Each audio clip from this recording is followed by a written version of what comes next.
تو اس وقت شہروں کے تعلق سے اگر ہم دیکھتے ہیں تو 8 ملین سے زیادہ تھی آبادی 3 شہروں میں، کلکتہ، ممبئی، دہلی. اس وقت بھی 8 ملین سے زیادہ تھی آبادی ان شہروں میں.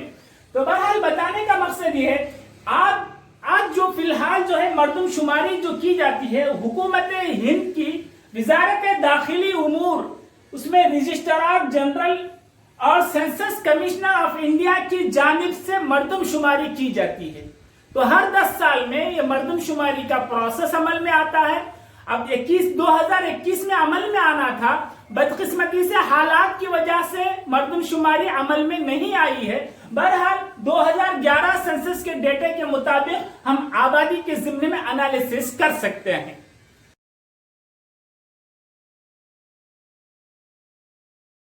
آبادی میں ابھی ہم سن رہے تھے مردم شماری. مردم شماری سے کیا ظاہر ہوتا ہے؟ تو ہم دیکھتے ہیں تو مردم شماری سے اگر ہم دیکھتے ہیں عمر کے اعتبار سے بناوٹ، عمر کے اعتبار سے جو بناوٹ ہوتی ہے، یعنی مختلف عمر کے گروپ، اور اس میں دیکھتے ہیں کہ یہ آبادی کی سب سے بنیادی خصوصیت ہوتی ہے عمر کے اعتبار سے بناوٹ. عمر کے اعتبار سے بناوٹ کو ہم 3 زمروں میں تقسیم کر سکتے ہیں. پہلا زمرہ بچے، اور بچے مراد جو 0 سے 15 سال کی عمر تک ہوتے ہیں انہیں بچوں میں شمار کرتے ہیں. اور یہ آبادی میں تقریباً 34.4% ہے 2011 سینسس کے مطابق. اور اسی طرح سے اگر ہم دیکھتے ہیں دوسرا حصہ کام کرنے والے افراد، کام کرنے والے افراد جو 15 سے 50 پر 9 یعنی 59 ایج، یعنی 15 سے 50 پر 9 سال کے درمیان کے. اور یہ ہندوستان کی آبادی میں تقریباً 58.7% ہے. اور جو تیسرا جو کیٹیگری ہے 3 زمرے میں، جو آخری زمرہ معمر افراد، ایجڈ کینڈیڈیٹ ہے، بوڑھا معمر افراد، یعنی جو 50 پر 9 سال سے زائد ہو، 59 ایئر سے زائد رہتے ہیں. یعنی یہ ہندوستان کی 2011 سینسس کے مطابق 6.9% جو ہے معمر افراد ہندوستان میں موجود ہیں. دیکھیے کام کرنے والے افراد، اس میں یہ جو اسٹرکچر ہے یہ مرد و خواتین کے مل کر ہے، مرد و خواتین کے حساب سے ہے، دونوں کو ملا کر ہے یہ جو اسٹرکچر جو بنایا گیا ہے. تو اس میں اگر ہم دیکھتے ہیں کام کرنے والے افراد کا بہت زیادہ اہم رول ہوتا ہے. جیسے اگر ہم دیکھتے ہیں کام کرنے والے افراد کو اگر ہم لے کر سپریٹ سے اگر ہم جاننا چاہیں گے تو اس میں دیکھیے کہ 4 حصے ہوتے ہیں کام کرنے والی آبادی. اور یہاں آپ سمجھنا ہے بچے جو ہوتے ہیں وہ ماں باپ پر ڈیپینڈ ہوتے ہیں، یعنی دوسروں کے پر وہ خود سے جو ہے پرورش نہیں پا سکتے، دوسرے ان کی دیکھ بھال کرنا پڑتا ہے، کھانا پینا ہو. تو بچوں کا ڈیپینڈ ہوتا ہے کام کرنے والے افراد پر. اور جو معمر افراد ہوتے ہیں، جو بوڑھے ہو جاتے ہیں، وہ بھی ڈیپینڈ کرتے ہیں کام کرنے والے افراد پر ہی. اور جو معمر افراد ہیں جیسے کہ وظیفہ یاب ہو جاتے ہیں اور صحت تھوڑا ان کی خراب ہو جاتی ہے آگے چل کر جو عمر کے ڈھلنے کے لحاظ سے، تو حکومت بھی کیا کرتی ہے کہ عمر میں معمر افراد کو جو ہے، بوڑھے لوگوں کو جو ہے وظیفہ دیتی ہے، پنشن کا نظام دیتی، پنشن سسٹم جو ہے وظیفہ بھی انہیں مہیا کرتی ہے اور طبی سہولیات بھی انہیں فراہم کرتی ہے. تو بہرحال تو یہ کام کرنے والے افراد پر ڈیپینڈ رہتے ہیں بچے اور معمر افراد. یہ پہلا جو کیٹیگری اور تیسرا کیٹیگری ڈیپینڈ ہوتا ہے کام کرنے والے افراد پر.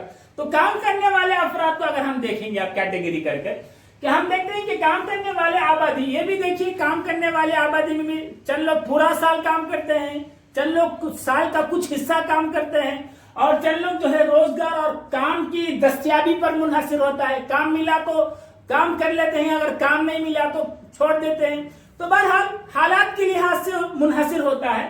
اگر ہم دیکھتے ہیں تو کاشتکار، کام کرنے والی آبادی کے لحاظ سے اگر ہم انالیسس کرتے ہیں تو پہلا حصہ ہے کاشتکار جو 25% ہوتا ہے، 25% کاشتکار میں.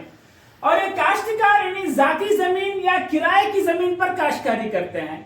ایک دوسرا حصہ زرعی مزدور جو 30% ہے.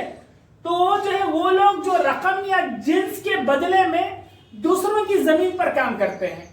اور اسی طرح سے اگر ہم دیکھتے ہیں تو تیسرا گھریلو صنعتوں میں کامگار، یہ جو 4% ہے گھریلو صنعتوں میں کامگار، جیسے کہ بیڑیاں بنانا، بتیاں بنانا اور اسی طرح سے برتن سازی یا کہ دھان کوٹنا، یہ تم بہت سارے چیزیں جو ہے اس میں شامل ہوتے ہیں، دیا سلائی، تمام چیزیں گھریلو صنعتوں میں ہوتے ہیں، جو جس کا 4% ہے۔ اور اگر ہم اس میں اگر جملہ کرتے ہیں تو 59% ہو گیا، اور آخر میں جب دیکھتے ہیں کہ دیگر کامگار، دوسرے جو کامگار ہوتے ہیں وہ 41% ہوتے ہیں، 40 پر 1%، اور اس میں جو ہے کارخانوں میں کام کرنا، اور اسی طرح سے تجارت کرنا، اور اسی طرح سے جز وقتی کام کرنا وغیرہ، یہ تمام چیزیں جو ہے اس میں شامل ہوتے ہیں۔ تو لہٰذا مردم شماری سے کیا ظاہر ہوتا ہے؟ عمر کے اعتبار سے بناوٹ، اسٹرکچر کو ہم ظاہر کرتے ہیں مرد و خواتین کے، اور اس میں 3 زمرے ہوتے ہیں، بچے اور کام کرنے والے افراد اور معمر افراد۔ کام کرنے والی آبادی میں اگر ہم دیکھتے ہیں تو 4 حصے ہوتے ہیں: کاشتکار، زرعی مزدور، گھریلو صنعتوں میں کامگار اور دیگر کامگار۔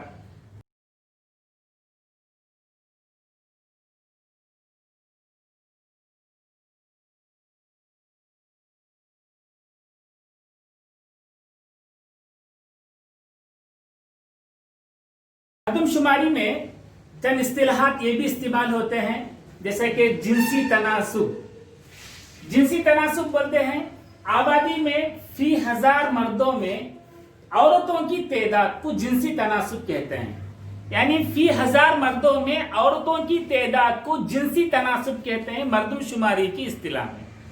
اور یہ جنسی تناسب در حقیقت مساوات کی حد پیمائش کے لیے ایک اہم اشاریہ ہوتا ہے۔ اگر ہم دیکھتے ہیں کہ مرد و خواتین میں جس طرح سے امتیاز ہوتا ہے، سنسس 2011 یا اس سے پہلے کا ڈیٹا اگر ہم دیکھتے ہیں تو کہیں نہ کہیں ہمیں مرد اور خواتین میں امتیازات کو، ہمیں تعصبیت کو، یعنی ڈسکریمنیشن کو ہمیں دیکھنے کو ملتا ہے۔